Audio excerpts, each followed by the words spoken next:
আলহামদুলিল্লাহ ওয়াকাফা ওয়া সালামুন আলা ইবাদিহিল্লাযীনা ইসতাফা আম্মা বা'দু ফাআউযু বিল্লাহি মিনাশ শাইতানির রাজীম বিসমিল্লাহির রাহমানির রহিম ওয়া আতিম্মুল হাজ্জা ওয়াল উমরাতা লিল্লাহ فإن أحصرتم فما استيسر من الهدي ولا تحلقوا رؤوسكم حتى يبلغ الهدي محله فمن كان منكم مريضا أو به أذى من رأسه ففدية من صيام أو صدقة أو نسك فإذا أمنتم فمن تمتع بالعمرة إلى الحج فما استيسر من الهدي فمن لم يجد فصيام 3 أيام في الحج و7 إذا رجعتم تلك 10 كاملة ذلك لمن لم يكن أهله حاضر المسجد الحرام واتقوا الله واعلموا أن الله شديد العقاب صدق الله مولانا العظيم আলহামদুলিল্লাহ আলহামদুলিল্লাহ আলহামদুলিল্লাহ। সূরা বাকারার 196 নং আয়াত আপনাদের সামনে তেলাওয়াত করেছি।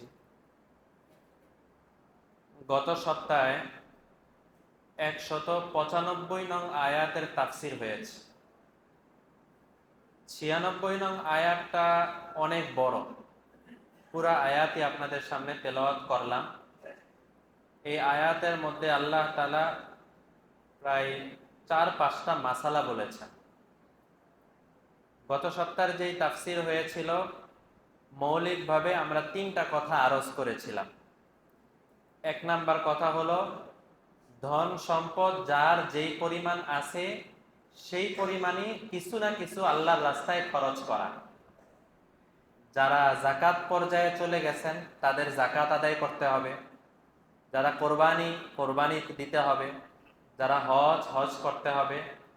আর অনেক আল্লাহর বান্দা আছে যাদের উপরে যাকাত ফিতরা কিছুই ফরজ না, তারাও নিজের সামর্থ্য অনুযায়ী অল্প অল্প হলেও আল্লাহর রাস্তায় খরচ করা উচিত।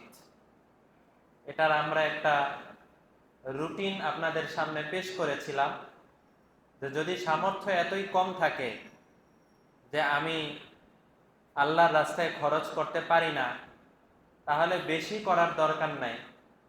জুমার নামাজ পড়ার জন্য যে মসজিদে আসি, আমার সামর্থ্য থেকে মাসে সাধারণত 4টা জুমা হয় এক মাসে। আমি 100 টাকা করে মসজিদে দান করি, 4 সপ্তাহে 400 টাকা। এই 400 টাকা দেওয়ার ক্ষমতা তো বলতে গেলে প্রায় সবারই আছে। আর যদি তাও না পারি তাহলে 50 টাকা করে দেই। কিন্তু এমন না থাকা যে পুরা মাস পার হয়ে গেল, আমাকে আল্লাহ যা রিজিক দিলেন তা সব আমি খেয়ে শেষ করে দিলাম, আল্লাহর রাস্তায় আমি একটু দিলাম না, এমনটা হওয়া উচিত না। এটাই হলো মূল কথা ছিল গত সপ্তাহে। আর 2 নাম্বার কথা ছিল, নিজেরা নিজেদেরকে নিজ হাতে ধ্বংসের মুখে ফেলা যাবে না। এটার অনেকগুলো ব্যাখ্যা করেছিলাম। একটা ব্যাখ্যা ছিল আত্মহত্যা করা যাবে না, আরেকটা ব্যাখ্যা ছিল যে নিজে আমল থেকে দূরে সরে এমনভাবে দুনিয়াতে ব্যস্ত হয়ে গেলাম যে নিজের আখেরাতকে বরবাদ করে দিলাম, এটাও নিজের হাত দ্বারা ধ্বংস করে ফেলা। আর 3 নাম্বার যেই কথা ছিল সেটা হলো ইবাদত এমনভাবে করা যে আল্লাহ আমাকে দেখছেন অথবা আমি আল্লাহ তাআলাকে দেখছি। এই 3টা কথা গত সপ্তাহে ছিল।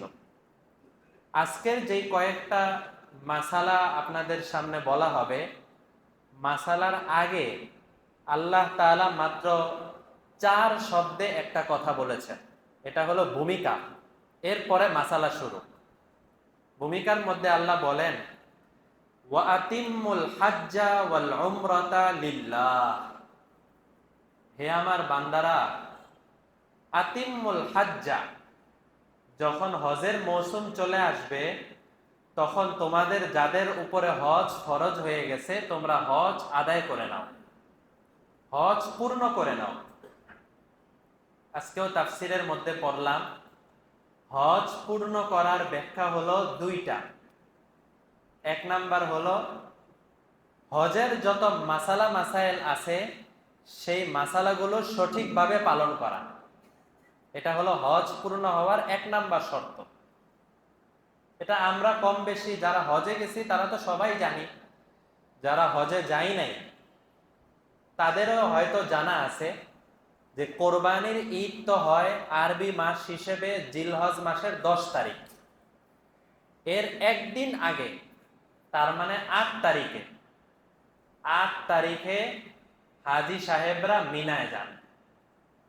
মিনায় গিয়ে সারা দিন মিনায় অবস্থান করেন। মিনা হলো একটা জায়গার নাম, যেই জায়গায় বর্তমানে অনেক তাবু লাগানো আছে, হাজি সাহেবরা ওই তাবুতে গিয়ে অবস্থান করেন। শরীয়তের বিধান হলো মিনায় গিয়ে অবস্থান করতে হবে, থাকতে হবে, আলাদা কোনো ইবাদত গুজারি নাই। হ্যাঁ, আমি ব্যক্তিগতভাবে কোরআন তেলাওয়াত করলাম, জিকির করলাম, সেটা আমার ব্যক্তিগত বিষয়, কিন্তু আলাদা কোনো ইবাদত নাই। নামাজের সময় নামাজ পড়া আর শুধু অবস্থান করা। আজকে জুমার সময় বললাম না যে হজ হলো এমন একটা ইবাদত যে ইবাদতের সাথে যুক্তি মিলে না। এই ইবাদত হলো মোহাব্বতের ইবাদত, এর সাথে যুক্তি মিলে না। কাবা শরীফের চত্বরের মধ্যে যদি নামাজ পড়েন, এক এক রাকাত নামাজে আল্লাহ 1 লক্ষ রাকাত নামাজে সওয়াব দান করবে। কিন্তু যেই হাজী সাহেব তার উপরে হজ ফরজ হয়ে গেছে, এহরাম বাঁধছে, সে যদি মিনায় অবস্থান না করে কাবা শরীফের এই জায়গায় 1 লক্ষ সওয়াবের আশায় বসে থাকে, তাহলে তার ইবাদত কি আদায় হবে? অথচ সওয়াব কত বেশি। কিন্তু আল্লাহর হুকুম, এখন আর এই সওয়াবের জন্য থাকা যাবে না। হজ ফরজ হয়ে গেছে, এহরাম বেঁধে ফেলছো, যাও মিনায় চলে যাও। তাহলে 8 তারিখের কাজ। 8 তারিখে মিনায় অবস্থান করার পরে 9 তারিখ সকালবেলা হাজী সাহেবরা আরাফার ময়দানে যান। আরাফার ময়দানে অবস্থান করা হজের মধ্যে ফরজ। কেউ যদি হজের আগে পরে অনেক কিছু করলো, আরাফার ময়দানে অবস্থান করলো না, যে কোনো কারণেই হোক, তাহলে তার হজ আদায় হবে না। অন্য অনেক ত্রুটি আছে যেগুলা যদি হয়ে যায় হজের মধ্যে, তাহলে দম দিতে হয়। কিন্তু আরাফার ময়দান যদি ছুটে যায় কারো, হয়তো অসুস্থ হয়ে গেল বা অন্য কোনো সমস্যার কারণে, তাহলে তার হজই আদায় হবে না, এটা ফরজ। তো আরাফার ময়দানে সকাল থেকে নিয়ে সন্ধ্যা পর্যন্ত অবস্থান করতে হয়। এর মধ্যে জোহর আর আসর এই 2 ওয়াক্তের নামাজ একসাথে পড়তে হয়। তো এটা আজীব নিয়ম, এটার ইতিহাস অনেক লম্বা, ওই ইতিহাসে গেলে আজকে তাফসিরে অগ্রসর হতে পারবো না। যাই হোক, তো সকাল থেকে সন্ধ্যা পর্যন্ত, সন্ধ্যার আগ মুহূর্তের যে সময়টা বিকাল বেলা, এই সন্ধ্যার সময়টায় আরাফার ময়দানে বিশেষভাবে অবস্থান করা। এরপরে সন্ধ্যার পরে আল্লাহ তাআলার হুকুম, এবার মুজদালিফায় রওনা হয়ে যাও। এটা আরেক খোলা ময়দান মুজদালিফা। এখানে গিয়ে রাতের বেলা অবস্থান করতে হবে। হযরত বেলাল রাদিয়াল্লাহু তাআলা আনহু নবীজির সাথে রওনা হয়েছেন মুজদালিফায়। বেলাল রাদিয়াল্লাহু তাআলা আনহু বলতেছেন, ইয়া রাসূলুল্লাহ, মাগরিবের আজান তো হয়ে গেছে, নামাজের টাইমও পার হয়ে যাচ্ছে, আপনি আরাফাত থেকে মুজদালিফায় হাঁটছেন, নামাজ পড়বেন না? নবীজি বলতেছেন, আস-সালাতু আমামাক, নামাজ তোমার সামনে, নামাজ তোমার সামনে। এর ব্যাখ্যা বেলাল রাদিয়াল্লাহু তাআলা আনহু তখনও বুঝেন নাই। নবীজি বলছেন নামাজ তোমার সামনে, উনি বাস নবীজির সাথে হাঁটা শুরু করে দিচ্ছেন। চলতে চলতে নবীজি মুজদালিফায় গেছেন। যাওয়ার পরে আরাফার ময়দানে জোহর আসর একসাথে পড়ছেন, আর মুজদালিফায় গিয়ে মাগরিব আর এশার নামাজ একসাথে আদায় করছেন। এই জন্য নবীজি বলছেন নামাজ তোমার সামনে, মানে সামনে যে ময়দান আছে ওই ময়দানে গিয়ে আমরা একসাথে 2 ওয়াক্তের নামাজ পড়ব। এটা শুধু হাজীদের জন্য। তো মুজদালিফায় রাতের বেলা অবস্থান করতে হবে। এই অবস্থানটাও আর কিছু না, রাতের বেলা থাকতে হবে। এবার ঘুমিয়েও পার করে দিতে পারি, ইবাদতেও পার করতে পারি, যেভাবেই হোক পার করতে হবে। কয় তারিখ গেল? 9 তারিখ রাতের বেলা। রাতের বেলা মুজদালিফা শেষ। 10 তারিখ সকালবেলা তো কোরবানির ঈদ শুরু। ওই সময় মুজদালিফা থেকে সকাল সূর্য ওঠার সময় আস্তে আস্তে রওনা হইতে হবে মুজদালিফা থেকে। রওনা হয়ে আবার মিনার ময়দানের কাছাকাছি শয়তানকে পাথর মারার জায়গা। এই ঈদের দিন শয়তানকে, এক শয়তান যেটা বড় শয়তান আছে, যেটাকে বড় শয়তান আমরা বলি, আপনাদের বোঝানোর জন্য বলি, আসলে তার নাম হলো জামরায়ে আকাবা, আকাবায়ে উলা, মানে বড় শয়তান। বড় যে জামরা আছে, পাথর মারার জামরা, ওই জামরায় পাথর মারতে হয়। পাথর মারার পরে 10 তারিখে মিনার মধ্যে 10, 11, 12 এই 3 দিন মিনায় অবস্থান করতে হয়। 10, 11, 12। তো এই 3 দিন মিনায় যখন অবস্থান করা হচ্ছে, এই সময় বাড়তি আরেকটা কাজ হলো, মিনায় অবস্থান করা অবস্থায় 3 দিনের যে কোনো এক সময় মক্কা শরীফ গিয়ে তাওয়াফ করে আসতে হবে। এই তাওয়াফটাও ফরজ। আরাফার তাওয়াফ, আরাফার ময়দানে অবস্থান করা ফরজ। আর মিনার যে 3 দিন, এই 3 দিনের কোনো একদিন, প্রথম দিনও হতে পারে, দ্বিতীয় দিনও হতে পারে। প্রথম দিন অনেক ভিড় হয়, তো ভিড় থেকে বাঁচার জন্য কেউ দ্বিতীয় দিনও যেতে পারে, সমস্যা নেই। তো এই 3 দিনের যে কোনো এক সময় মক্কা শরীফ গিয়ে তওয়াফে জিয়ারত করে আসতে হয়। বাকি 10 তারিখে তো শুধুমাত্র বড় শয়তানকে পাথর মারা হয়েছে। 11 তারিখে 3 শয়তানকে পাথর মারতে হয়। 12 তারিখেও 3 শয়তানকে পাথর মারতে হয়। এরপরে কোরবানি করতে হয়। এই 10 তারিখের পরে, 10 তারিখ থেকে কোরবানি করতে হয়। কোরবানি করার পরে মাথা হলক করতে হয়। তো এই মোটামুটি হজের কাজ। তা এই জন্যই বলা হয়, হয়তো অনেকভাবে শুনবেন, হজ হলো মূল 5 দিন।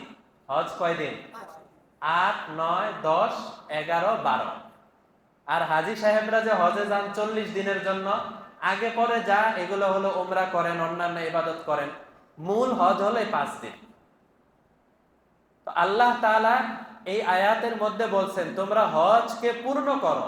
এটার 1 নাম্বার ব্যাখ্যা হলো যে হজের যত মাসলাগুলো আছে, সমস্ত মাসলাগুলো জেনে এর পরে হজগুলো সঠিকভাবে আদায় করার চেষ্টা করো।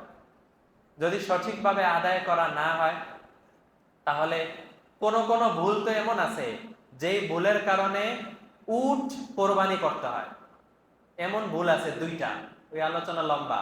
কোন ভুল আছে যেই ভুল করলে গরু কোরবানি করতে হয়।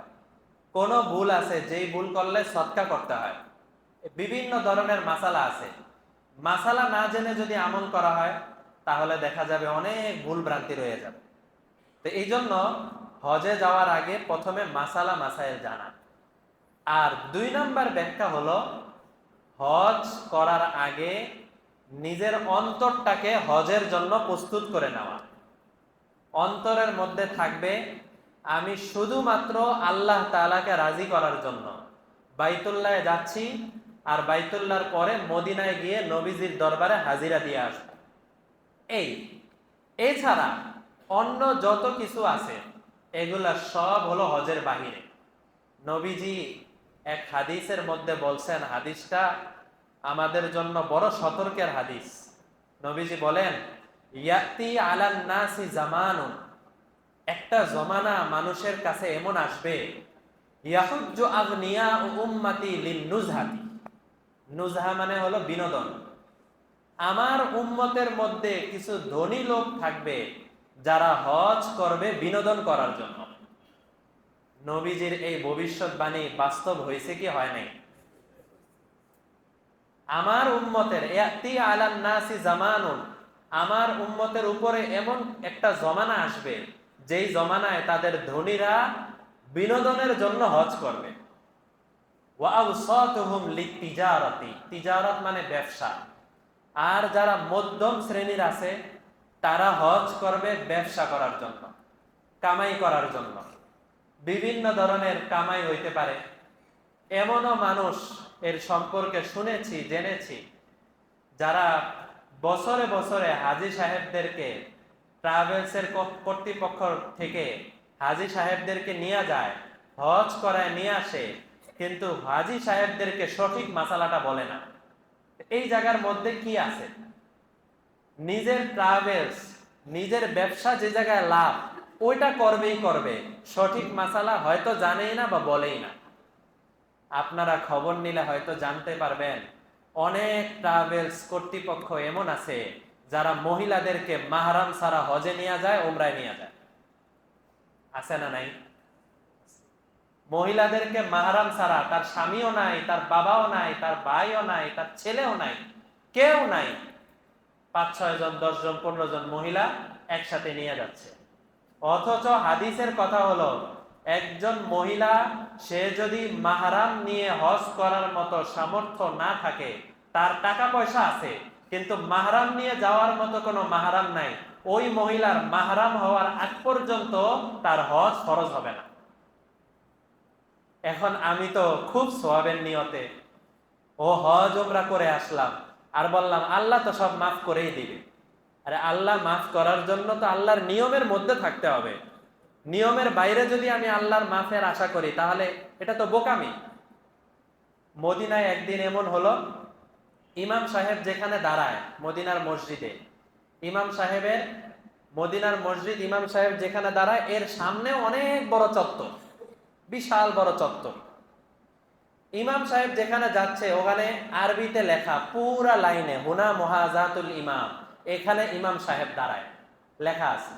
এই চত্বরের ইমাম সাহেবের সামনে আমার মনে হয় কয়েক হাজার মানুষ হইতে পারে, তারা ইমাম সাহেবের সামনে নামাজ পড়তেছে। আচ্ছা বলেন তো, ইমাম সাহেবের সামনে গিয়ে যদি নামাজ পড়ে এই নামাজ আদায় হবে? তো একবার একজনের সাথে এমনি আলোচনা করলাম যে ইমাম সাহেবের সামনে নামাজ পড়তেছে, আল্লাহর দরবারে আইসে তো আল্লাহ সব মাফ করে দিবে। আচ্ছা ইমাম সাহেবের সামনে যদি আমি নামাজ পড়ি আর আশা করি যে আল্লাহর মানে আল্লাহ এই দরবারে আসলেই মাফ, তাহলে এটা একটা বোকামি। সঠিক মাসালাগুলো আমার জানতে হবে যে কোন জায়গায় দাঁড়াইতে হবে, কিভাবে তাওয়াফ করতে হবে, কিভাবে কাজ করতে হবে। তো অন্যদিকে চলে গেলাম, হাদিসের মধ্যে আছে 2 নাম্বার হলো ওয়াউসাতুহুম লিতিজারাতি। এক ধরনের মানুষ থাকবে যারা মধ্যম শ্রেণী, যারা হলো হজে যাবে ব্যবসা করার জন্য, আর এই ব্যবসা যেখানে লাভ ওইভাবেই হজ করবে। এখন হজ হইলো কি হইলো না, কি হইলো না হইলো ওগুলার ব্যাপারে কোনো ফিকির করবে না। এমনও মানুষ আছে কোরবানি করতে টাকা লাগে 200 রিয়াল, 400 রিয়াল, কিন্তু মানুষের থেকে ব্যবসা করার নিয়তে 700-800 রিয়াল করে করে নিতে থাকে, কোরবানিও দেয় না। বলতেছেন কোরবানিও দেয় না। হ্যাঁ, তো এই যে যে দেখেন ওয়াউসাতুহুম লিতিজারা, তিজারাতের জন্য, ব্যবসার জন্য যা ইচ্ছা তা করবে। এবার হাজিদের হজ কি হচ্ছে না গোল্লায় যাচ্ছে এটা নিয়ে কোনো ফিকির নাই। 3 নাম্বার হলো ওয়া কুররাউহুম লিরিয়াই ওয়াস সুমআহ। কিছু কিছু মানুষ থাকবে যারা হজে যাবে শুধু নিজের অ্যাডভার্টাইজ করার জন্য, লিরিয়া, রিয়ার জন্য, দেখানোর জন্য। আমি হজে যাচ্ছি, 1 বার 2 বার 5 বার 10 বার, আমার নামের আগে হজ হাজি না লাগাইলে রাগ হয়, আমার নামের আগে হাজি আছে হাজি লেখা হইল না, রাগ হয়ে যায়। লিরিয়া ওয়াস সুমআহ, যে রিয়ার জন্য, সুমার জন্য মানুষের কাছে বলবে যে আমি হাজি, এই জন্য যায়। তো এই আয়াতের মধ্যে দ্বিতীয় ব্যাখ্যা হলো যে প্রথম হলো হজ ওমরার মাসলাগুলো ভালোভাবে জানা, আর 2 নাম্বার হলো নিজের অন্তরটাকে এই যে যত ধরনের কারণ হইতে পারে, বিনোদন, ব্যবসা, মানুষের মাঝে প্রসিদ্ধি, এগুলা থেকে মুক্ত রেখে আমার উদ্দেশ্য থাকবে একমাত্র আল্লাহ তাআলাকে রাজি করার জন্য আমি হজে যাচ্ছি, আর কোনো উদ্দেশ্য নাই, দুনিয়াবি কোনো মাকসাদ নাই।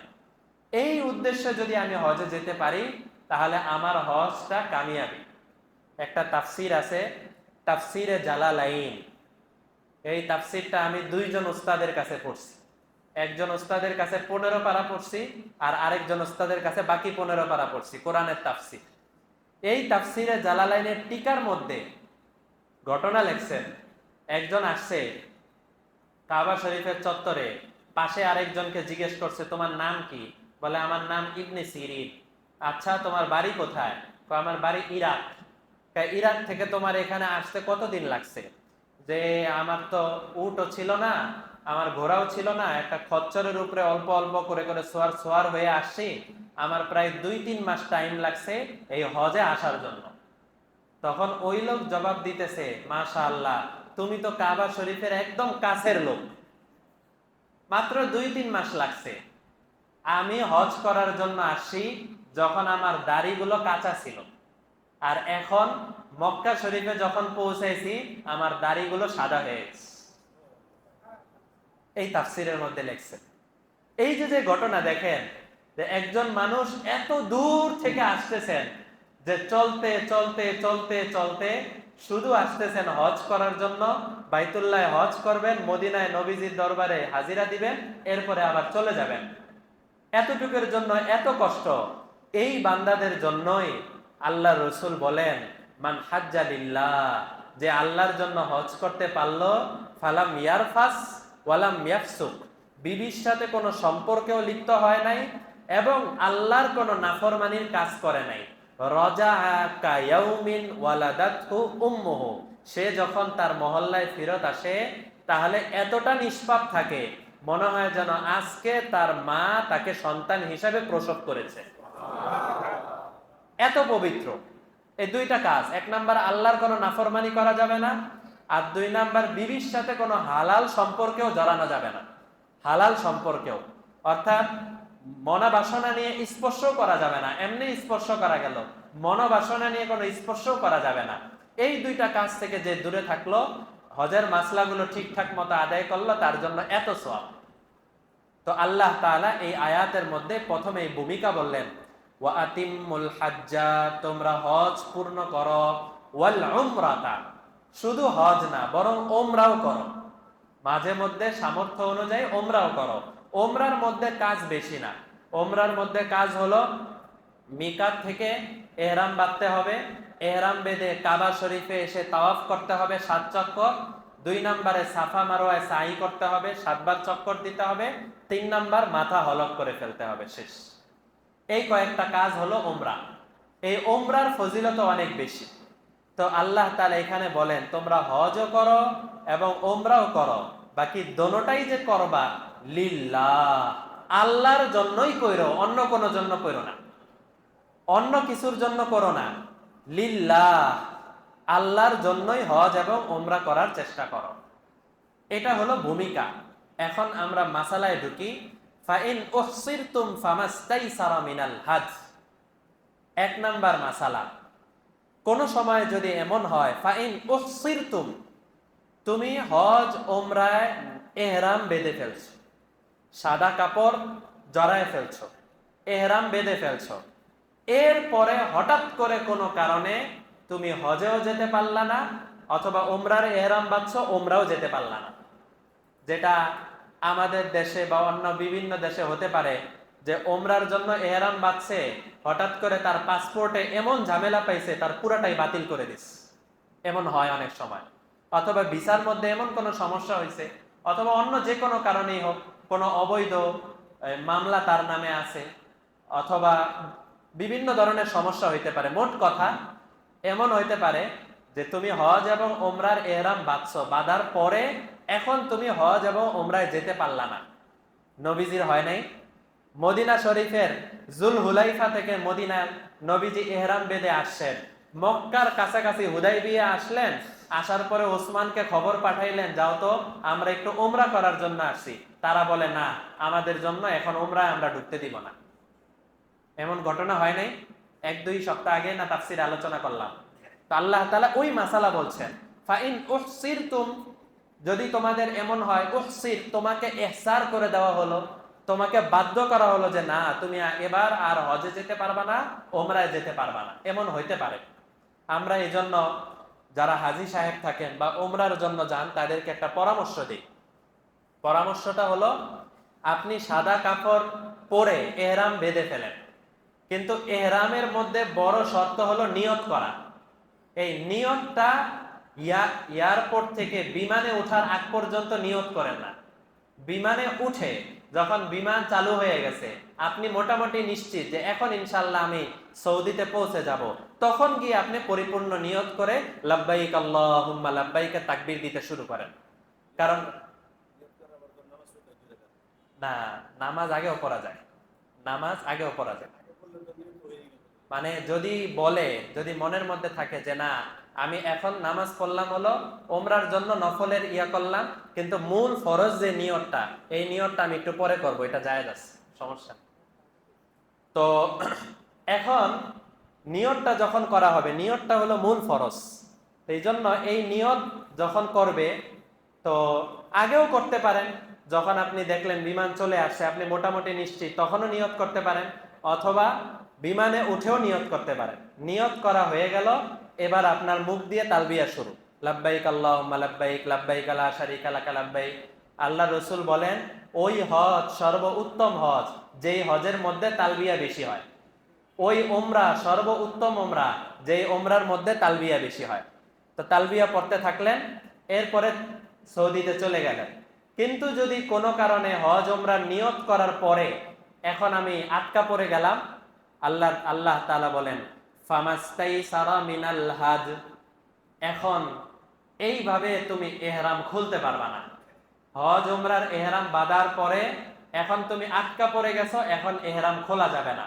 ফামাস্তাইসারা মিনাল হাজ, হাজ মানে হলো কোরবানির পরিমাণ কোন প্রাণী, কোরবানির পরিমাণ যে প্রাণী আছে এরকম কোন একটা প্রাণী বাইতুল্লাহর হারামের চত্বরে, হারাম না, হারামের যে সীমানা আছে এই সীমানার মধ্যে কোনো এক জায়গায় এরকম একটা প্রাণী দম দিতে হবে, কোরবানি করতে হবে।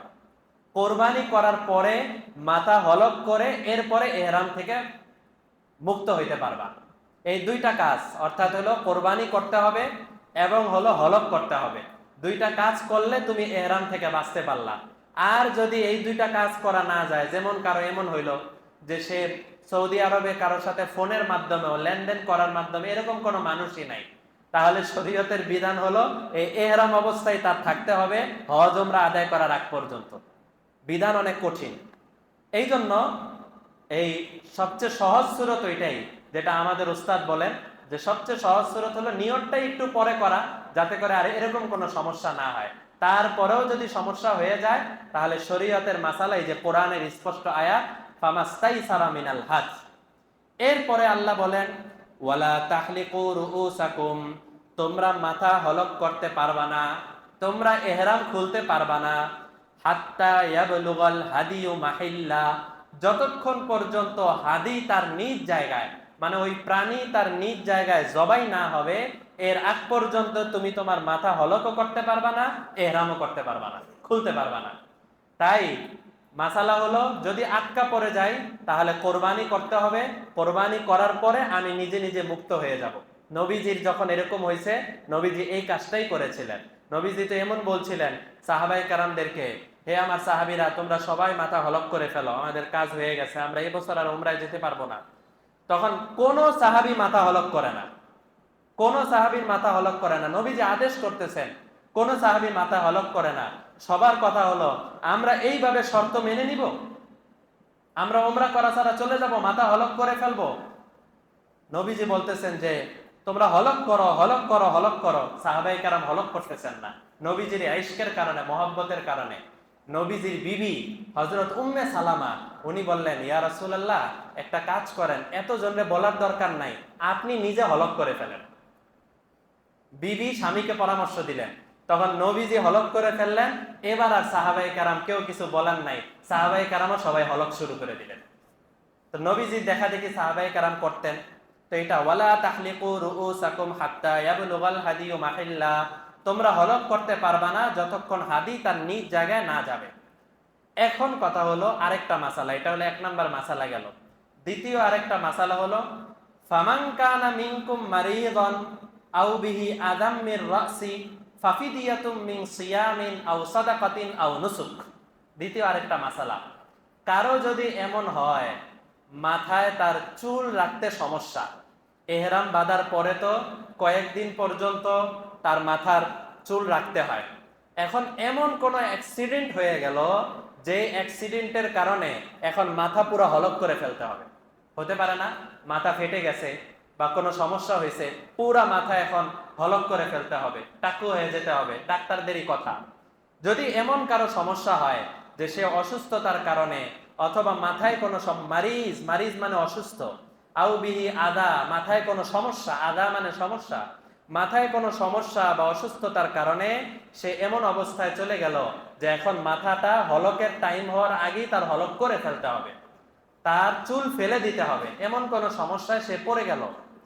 ফাফিদিয়াতুম মিন সিয়াম, তাহলে তার জন্য তিনটা অপশন। আল্লাহ তাআলা বলেন তিনটা অপশন। এক নাম্বার হলো সে হয়তো এর বিনিময়ে 3 দিন রোজা রাখতে হবে। ফাফিদিয়াতুম মিন সিয়াম, এর কাফফারা হিসাবে 3 দিন রোজা রাখতে হবে। 2 নাম্বার আও সাদাকাতিন, অথবা 6 জন মিসকিনকে খানা খাওয়াইতে হবে। 3 দিন রোজা অথবা 6 জন মিসকিনকে খানা খাওয়ানো। আও নুসুক, অথবা কোনো বকরি জবাই করতে হবে, কোরবানি করতে হবে। এই তিনটার মধ্যে যে কোনো একটা তার পছন্দ হয়, সে যে কোনো একটা গ্রহণ করতে পারে। চাই 3টা রোজা হোক, রোজার সামর্থ্য না থাকলে 6 জন মিসকিনকে খানা খাওয়ানো হোক, অথবা বকরি কোরবানি করা হোক। এই মোটামুটি আজকের দ্বিতীয় মাসালা ছিল। সামনে আরো বেশ কয়েকটা মাসালা আসবে ইনশাআল্লাহ। আপনারা জানেন যে হজ 3 প্রকার। হজ কয় প্রকার? 1 নাম্বার হলো হজ্জে ইফরাত, 2 নাম্বার হলো হজ্জে কিরান, 3 নাম্বার হলো হজ্জে তামাত্তু। হজ্জে ইফরাত বলা হয় যেই হজের মধ্যে শুধুই হজ করা হয়, ওমরা করা হয় না, শুধুই হজ। হজ করবে, চলে আসবে। আর হজ্জে তামাত্তু মানে হলো বাংলাদেশ থেকে সে এহরাম বাঁধবে ওমরার নিয়তে। এক এহরামে সেই 2 নিয়ত করবে, ওমরারও নিয়ত করবে, হজেরও নিয়ত করবে। গিয়ে ওমরা করে এরপরে হালাল হয়ে যাবে, স্বাভাবিকভাবে জীবন যাপন করবে। অর্থাৎ আরো ওমরা করতে পারে, তাওয়াফ করতে পারে, স্বাভাবিক মানুষের মতো হয়ে যাবে। হজের সময় আবার হজের নিয়ত করে এহরাম বেঁধে হজ করবে। মানে গেছে ওমরার নিয়ত করে, মাঝখানে সে বিরতি, এরপরে গিয়ে হজের নিয়ত। এটার নাম হলো হজ্জে তামাত্তু।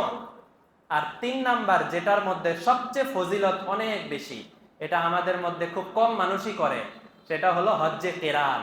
কিরান মানে বাংলাদেশ থেকে যেই কাপড় পরে যাবে, এহরামের কাপড় পরে যাবে, কাপড় পরে যাওয়ার পরে সে যে রওনা হবে, এই কাপড় পরে ওমরাও করবে, এই কাপড় আর খুলবে না, এহরামও খুলবে না, স্বাভাবিকভাবে। এবার 20 দিন থাকা দরকার 20 দিন, 15 দিন থাকা দরকার 15 দিন, এই কাপড়ই। কাপড় পরিবর্তন করতে পারবে, মানে এহরাম খালি হইতে পারবে না। পুরা এই অবস্থায় সে হজ শেষ করে এরপরে গিয়ে হালাল হবে। এটা হলো সবচেয়ে ফজিলতের হজ্জে কিরান। আমাদের বাংলাদেশের যারা আছে সাধারণত সবাই হজ্জে তামাত্তু করে, যায় ওমরা করে, এরপরে হালাল হয়ে যায়, পরে আবার হজ করে। তো এই 3 প্রকারের মাসালা, হজ্জে ইফরাদের মাসালা কি, হজ্জে তামাত্তুর মাসালা কি, হজ্জে কিরানের মাসালা কি, এই সম্পর্কে আয়াতের শেষ অংশে বেশ কিছু মাসালা আল্লাহ তাআলা আলোচনা করেছেন। আমরা ইনশাআল্লাহ আল্লাহ বাঁচায় রাখলে সামনের সপ্তাহে সেগুলো আলোচনা করব। যা আলোচনা হলো, আল্লাহ তাআলা আমাদের সবাইকে আমল করার তৌফিক দান করেন। আমাদের সবাইকে আল্লাহ হজ এবং উমরায় বারবার যাওয়ার তৌফিক দান করেন।